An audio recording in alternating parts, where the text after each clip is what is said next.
Good morning, everyone. It's so great to be here with you, talking about some of my most favorite topics, food as medicine and disruptive innovation.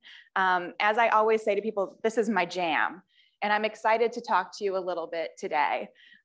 This idea for me to come speak with you today on this topic came from a conversation that I was having with Elizabeth and Brandon a few weeks ago, and they were saying, oh, this is so hard. And I said, you know, and like, oh, this is coming up in this. I said, well, of course it's hard. Food as medicine is disruptive innovation. And Elizabeth asked me to talk a little bit about that. And I said, well, you're taking two systems that are legacy systems here in the US. We have the healthcare system, which we know has a lot of challenges to it. And you're also talking about charity food banking system, which was built in 1967. I spent 5 years at a food bank myself, and it really hasn't changed dramatically in terms of how we food bank since then. However, the way people use food banks has changed, or use food pantries has changed dramatically. It used to be that you would see people using food pantries for a very short period of time when they were between jobs or experiencing some sort of short-term change in their life. And now it has not only become generational, it has become a lifelong coping mechanism for low-income families in our communities. And the system simply wasn't set up to do that. The food banks that are in this room and that I've worked with are doing an amazing job trying to pivot in the face of what we need now as a nation, but that just wasn't what the system was set up to do initially. And so anytime we're trying to take two systems that already are trying to figure out who they are, reinvent themselves, better meet the needs of people here in the United States, and then we're trying to combine them, that's disruptive. That is disruptive innovation, and it's going to be hard work, but that's also, we're taking these two things together where we're going to see some exponential benefits from doing the work. Before I came up here, I was looking up the cost of, oh, I'm sorry, next slide. I was looking up the cost of food insecurity on healthcare in Kansas. So $447 million a year is spent on healthcare here in this state, and those costs are directly related to patient food insecurity. I can send you guys the link if you'd like to see how that data is calculated. But that's a huge impact. We're talking about an impact of about $160 per Kansas resident. That is the impact on healthcare every year. That is enormous when you think about it. And it really surprises me a little bit that we haven't started addressing it before now, at least not in a more comprehensive manner, which is why we're all here today. So I'm going to share with you guys that I'm a geek, and it started young for me. For my 10th birthday, my parents asked me what I wanted. This was back in the day of bookstores. We would go every weekend to the bookstore. And I said, I would like an unabridged Webster's dictionary, please, and the pedestal that it's sitting on in the local bookstore. That is not a normal thing for a 10-year-old to ask for as far as I know. But my mom said, okay, why do you want that? And I said, I want to be a spelling bee champion, so I'm going to read it from front to back. Now, I will tell you, I got that for my birthday. And I did get through the D's before I became like a preteen and had other much more important things to do than worry about memorizing the dictionary. However, I still hold my love for the dictionary dear today. And so one of the things that I looked up is, what is the definition of disruptive? So it's disrupting some process, activity, or condition. And I thought that's exactly what we're here trying to do today, is we're trying to disrupt how we are providing healthcare by looking at one of the social determinants of health. And so I thought this was really interesting. Just so you guys know, I also went down a rabbit hole when I was putting this together, in that I was like, where did they get these quotes in the dictionary? Who are these people? So I had to look up each one of these individuals to find out how exactly they made it into the Merriam-Webster, because that is now a goal of mine, is somehow to be quoted in Merriam-Webster. So we have, essentially they are authors, or I guess we have an NFL spokesperson. So some of them, I was like, where did they come up with this? In recent years, airlines began to carry plastic handcuffs as a way to restrain disruptive passengers. And I was like, all right, that is how we are defining it right now in the US. Okay, so from disruptive, I then moved on to the theory of disruptive innovation. And so this is a business theory. We live in a capitalist society, right? So a lot of theories are based in how do we make more money? And so disruption theory is, we have to do a bit of translation of the theory from here. And so it's a process where smaller companies with fewer resources are able to successfully challenge established incumbent businesses. And when I read that, I started applying it to the thought of food as medicine in healthcare. And I think it applies really well. If you think about healthcare as we know it, being that established incumbent business, introducing these food as medicine programs, we are really the smaller company with fewer resources, right? We are coming in to shake things up and look for a way of doing things differently. And so that is never an easy thing to do. Next slide. And so ponder on this. We can't solve problems by using the same kind of thinking we used when we created them. Food insecurity is, by and large, a political construct. We choose in this country to allow food insecurity, homelessness, all of these different social determinants of health to exist. We have, in fact, created them through policy decisions. We now need to undo those decisions in order to move forward with addressing the social determinants of health through innovation such as food is medicine. That is no easy task. And it requires that those of us who have worked in these fields, whether you're with government, with healthcare, if you're at a food bank or a federally qualified health center, it requires that we utilize a different way of thinking and doing our programming. And that is something that I've seen people struggle with in implementing food as medicine, is that it shakes things up. It means we're looking at it from a different perspective, and that is not always easy. It requires that you have an intrapreneur kind of perspective within your organization, that you are open to trying things, and you're okay with the fact that you might not be successful all the time with those. That's really hard. Coming from a nonprofit food bank, I can tell you guys, running a department of policy and innovation, donors are giving money to that organization and they expect to see people fed with it. We have ways of feeding people, traditional ways that we know work. We know we can get food out into the community, but what we don't know is how to solve this problem long term. And so we were asking our board and our donors to do something that they hadn't done before, and that was take a chance by investing millions of dollars over a 5-year period in developing food as medicine innovations. That means you have to have room for people to fail in the organization when you start doing innovative work. And creating a culture where it's okay to fail forward is not inherent in how we do business. How many of you feel pressure in your jobs to get it right and get it right the first time? There is not, right? There is not a lot of room to say, oh my gosh, we did our best based on the data we had and what people were telling us that they needed, and it just didn't work out. However, we need to use that to learn from it. What can we learn from those failures? I always called it with my team, I said, let's fail forward.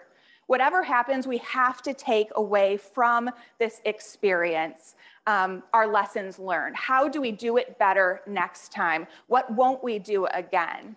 And creating that culture where it's okay for people to say, gosh, that didn't work. I spent 6 months on that. I poured my blood, my sweat, my tears, my soul into this work, and it didn't work. That is hard to cope with. How do you create a culture that not only allows that, but celebrates it? Because in the end, allowing that to happen within your organization is going to help people feel safer and more confident in their ability to bring new ideas to the table. And eventually, you will find that perfect combination of something that works well for your population. But we have to give ourselves grace in the meantime while we're trying to figure all of this out. It isn't easy. If it was easy, we would already have a fully functioning healthcare system that was meeting every American's needs, and we wouldn't have a food insecurity rate, which it looks like among children, at least here in Kansas, is nearing 20%, right? So what we've always done isn't working. We need to do something different. Next slide. So a new social determinants of health summary came out of the review of findings from the federal government. I have it listed here. I'm happy to share the link if anyone else wants to read a very long document. But I think this is something we've always known. Clinical care in and of itself accounts for only 20% of variation in county health outcomes. Does that surprise anybody in the room? Are you familiar with that sort of statistic, that the kind of clinical care that people are receiving, it's only 20%, which makes a lot of sense. How much emphasis can we put on an individual changing their own health when we have an environment that does not support health-giving behaviors? But we have designed our entire healthcare system around an individual. Think about CPT codes or ICD-10 codes. It is about treating an individual. When we look at something like food insecurity, which we know affects communities, affects regions, that is not an individual measure. But we know, next slide, that the social determinants of health account for more than 50% of variance in county level health outcomes. So how do we begin working in an existing system, a powerful system? I think we can all agree healthcare is a multi-billion-dollar industry. It is a very powerful political industry here in our country. How do we begin to move from an individually based healthcare system that is able to better recognize and address community level outcomes? We can't change food insecurity in the long term, one individual at a time. We need to look at the social determinants of health as a whole. Where you are born, where you learn, where you live, where you work, where you play, where you pray. All of this has a much larger impact on someone's health than the care they're receiving from an individual doctor. And that is a lot to put on a doctor or a nurse, right?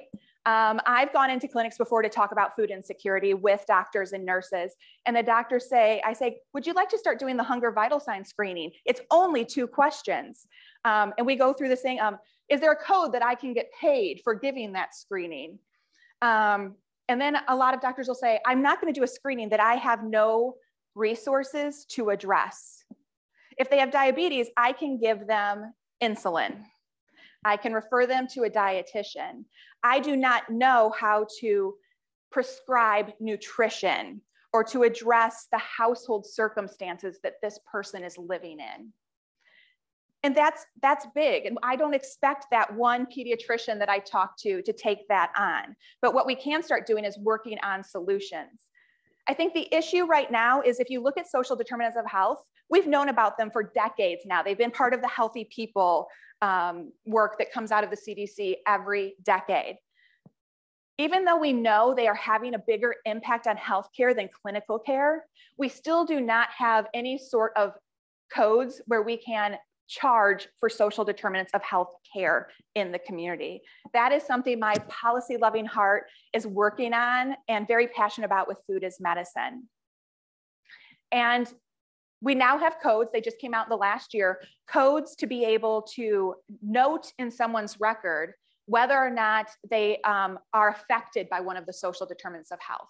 So you can now make notation if they are having housing issues, if they are having employment issues, if food insecurity, but that's as far as we've gotten. And when I see how much money, how much brain power we put into the healthcare industry here in our country, I can't help but think that if we were to look at this together, we could there has to be ways that we can address this through the existing healthcare system. But it requires a pivot. It will require disruption of how we provide healthcare here in the United States.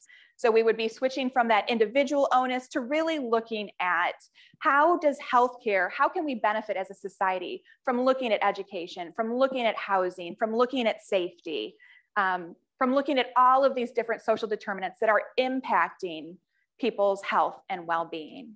It shouldn't matter what zip code you live in. You shouldn't have a 20-year difference in life expectancy but when you drive from one zip code to the next. That doesn't make sense in one of the wealthiest countries in the nation. But what it does require is that we start thinking about how we provide healthcare differently. And part of that is the collaboration that is in this room. It is bringing together not only those who work in healthcare, but those who are working on the social determinants of health. So it's the food banks that are in this room. It is the housing organizations that are working in your community. It is working within the educational system.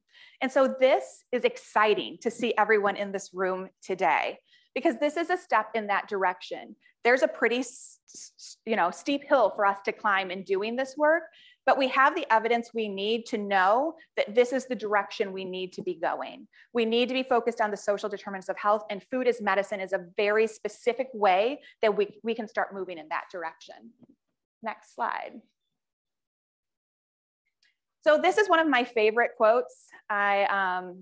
Winston Churchill, some people say it was Abraham Lincoln, but success is the ability to move from failure to failure without lack of enthusiasm. Easier said than done.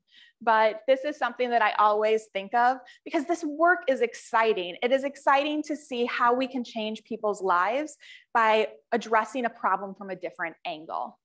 And so I just want to thank you all for inviting me to be here. This is so invigorating. And I'm so excited about the conversations that are going to happen today. And I hope that you guys are all, this helps put us all in a mindset to think differently about how we do this work together. Thank you. Stay up there. Stay up there. Thank you very much, Trina. We have a few moments for some either questions or really just stand up, introduce yourself, and any comments or reflections. And if you'll just raise your hand, Gabby will come to you with the mic. I'm actually going to start us off, if that's okay, Trina. Sure. So while you were talking about, I was thinking about other disruptive innovations in history, you know, airline travel, now even space travel. I mean, things that at the time, the status quo, all the forces are against why this won't work rather than why it will. I guess, can you give us any examples of times in history of disruptive innovation around something more like this? So not a corporate process or a thing that's invented, but a movement, something more related to social determinants of health. I'm not trying to put you on the spot. I honestly was trying to think in my brain. Yeah, that's a good question. I think there is a lot of effort going into it right now in terms of how we look at things differently. And there are trials being done out there. One that comes to mind that people are divided in the state of Missouri, it's school of choice, right? So do we support the public school system versus parents being able to make a choice and their money going into if they want to send their child to private school? Because there's this thought, like, is the public education system broken as it stands? Now, there are people on both sides of those arguments who feel very strongly, but it's essentially a trial that they're doing right now. And I'm curious to see what the outcomes look like.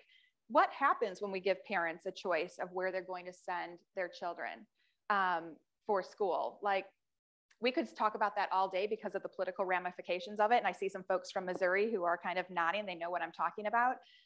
So I see a lot of that where it's being tested in the policy realm. There are policies being brought forward by people saying, hey, should we do this differently? I think we saw a lot more innovation during COVID. You know, I think of, and I've been working in the food sector for the last 5 years, the USDA totally threw the rules up in the air and made it so much easier for us to get food out into the community during the pandemic. We have now reverted back for the most part to the original rules on school meals, out of school meals, you know, SNAP benefits, WIC benefits, but we provided these like much heartier benefits to people during the pandemic. We saw the biggest increase in SNAP benefits in the history of the program. And I think everyone who's been in that field has been wondering, like, why must we revert back to what we had pre-pandemic? Because the truth of the matter is the families that were benefiting from those increases, the pandemic may have had an impact on them, but they could still use those benefits now. And so that was a great social experiment. And all of the data that I've seen come out of it shows that those changes, those increases in benefit level, that flexibility that was given in how we administer those programs benefited the people who utilized those programs. But again, even though we know from the data how beneficial it was, we have reverted back to some of the original pre-pandemic rules on how those programs are administered. And it makes it more difficult to meet people where they're at, give them more choice, and really meet their needs. And so I think that was a grand experiment. We were hoping all would be here to stay. And we've made some progress, but not everything has stayed in place.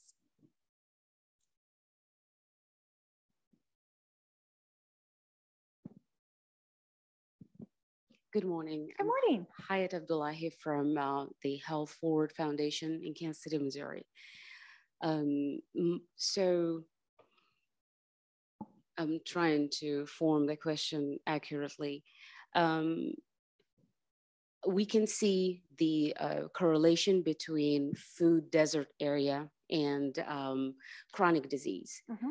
But in the United States, I see it vividly that healthcare is being or mostly is looked at as the responsible agency between food insecurity, but not academic setting like schools and nutrition literacy. Uh-huh. So why healthcare systems in the United States are actually the ones that I feel like it's put a lot of responsibility on them for that. Does that make sense? I think we should put just as much emphasis on the education system, to be honest. I spent 5 years working in child nutrition on the eastern side of Missouri. And for many families, I think we need to turn to the trusted sources, the trusted entities within communities or the existing entities. I won't say they're always trusted, where we know people are interacting on a daily basis.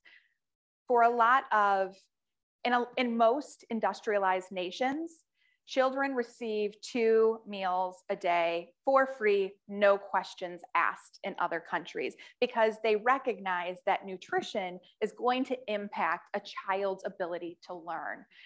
Our schools have figured out that they need to feed children the week of standardized testing because they all perform better. And during the pandemic, we had free school meals for all.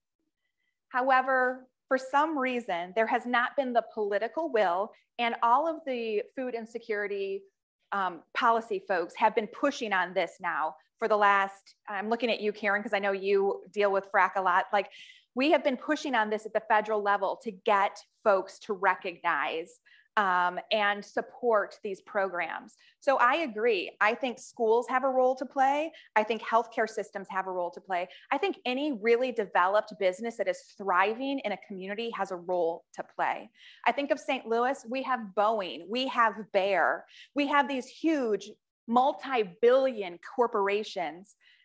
They have food insecure employees. They have a vested interest in how our community does.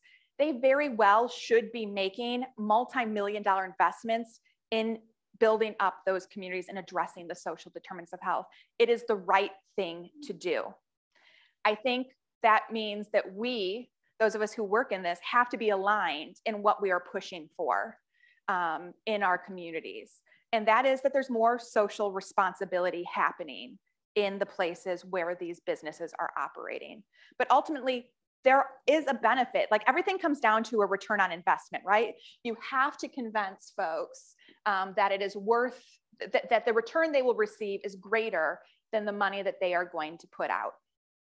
And so I think that is something I will talk about later, is the importance of data sharing and the importance of all of us getting on the same page in terms of what are those arguments to be made and what is that pressure that we can put? What is that, everyone's, what's in it for me? Everyone wants to know what's in it. And I think there's a very compelling argument of why these corporations should step forward in ways outside of, oh, look, we gave 3 grants out in the community this year. We are amazing. And we can put a check mark next to our corporate responsibility. I'm not saying these organizations, which I've taken funding from myself, aren't doing good in the community, but they could do better. So I agree. Right now, we're talking about healthcare because food is medicine is central. I mean, we're talking about medicine here, but I think we need to think more broadly about how we address the social determinants of health. Nothing is going to change until we do. And I think we had one more question from Celia, and while she's asking and you're responding, we'll be getting teed up for the next speaker. This is perfect. All right, good morning. My name is Celia and I'm with United Healthcare here on the Kansas Medicaid side. So first I wanna say you were not the only spelling bee nerd. I didn't read it, but I tried to write and rewrite these words as much as I could. So it was around that same age range. So one, two, I like the term disruptive innovation. Innovation provides hope, but could you speak to the discomfort in disruption? There is discomfort and disruption. When we go into rooms and say, okay, we need to change how we do healthcare, we need to change how we do food banking, people are comfortable with the familiar. And a lot of the familiar, if you look at, for instance, the charity food system, it was based on benevolent people with much giving to those who have little. I know from being in a food bank myself, we talked about this as a social justice issue. There is an inequity that needs to be examined. And there was a lot of concern. It was like, oh, but our donors are not going to respond well to us talking about inequities. That is going to be a very uncomfortable conversation for them. And they might stop giving us money if we have that conversation, because they'll be offended that we're bringing their privilege into the conversation. Someone's going to have to start doing it. And there are food banks across the nation who have started having that conversation. And you're right, you will lose donors who are not ready to address their own privilege and the impact that is having on the world and change their thinking. But I have also seen that for every donor you lose, you will bring someone else into the circle who appreciates the approach you are taking, which is being very direct in addressing the actual issues. So it is such an uncomfortable conversation to have, and so many people are still not ready to have a conversation about their privilege or why they are compelled to give money and what they want out of it. I used to get calls all the time and it'd be like, oh, can you bring so-and-so out with you when you're doing this food as medicine program?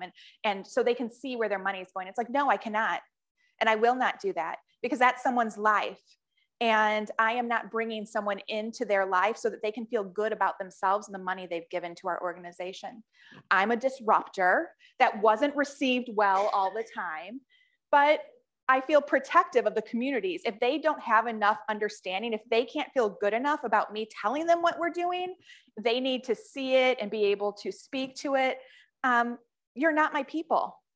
And there's some education that people need to get uncomfortable is what it comes down to. And so Trina, kind of piggybacking a little bit, we have one question on Zoom that has to do with this topic. So if you will address that and then we can wrap it up. Please, Krista I'll talk about it all day. Thank you. Can you comment on the role of equity and the importance of people with lived experience helping to disrupt the systems you've discussed? How do we create a space for people/patients to speak up in healthcare settings to expand the conversation to include social determinants of health? Who does that question come from? Tracy Pohl. I love that question. And I will talk about this a little bit more in my next presentation. Our programs were driven by participant advisory councils. So I will tell you, as a master's trained public health professional, I put together a project proposal of what we were going to do for food as medicine, because I know I have a master's degree. I took the classes. I know what that community needs. And then we brought together 12 of our initial participants. And I said, look at this thing that I have created. It is masterful. And they were like, that's not going to work. And it was a blow to my soul.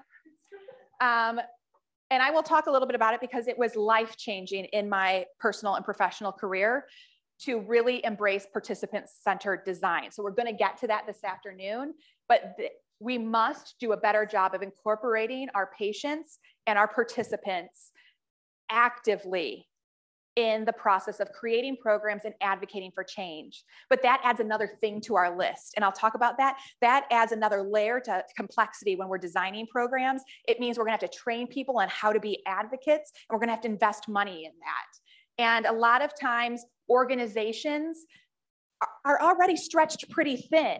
And so the thought of adding another layer to the system is overwhelming. And boy, I get that coming from 10 years in nonprofit, but we must do it for change. So I'll talk about it more, and I'll talk about it anytime you guys want to. So thank you so much, Trina.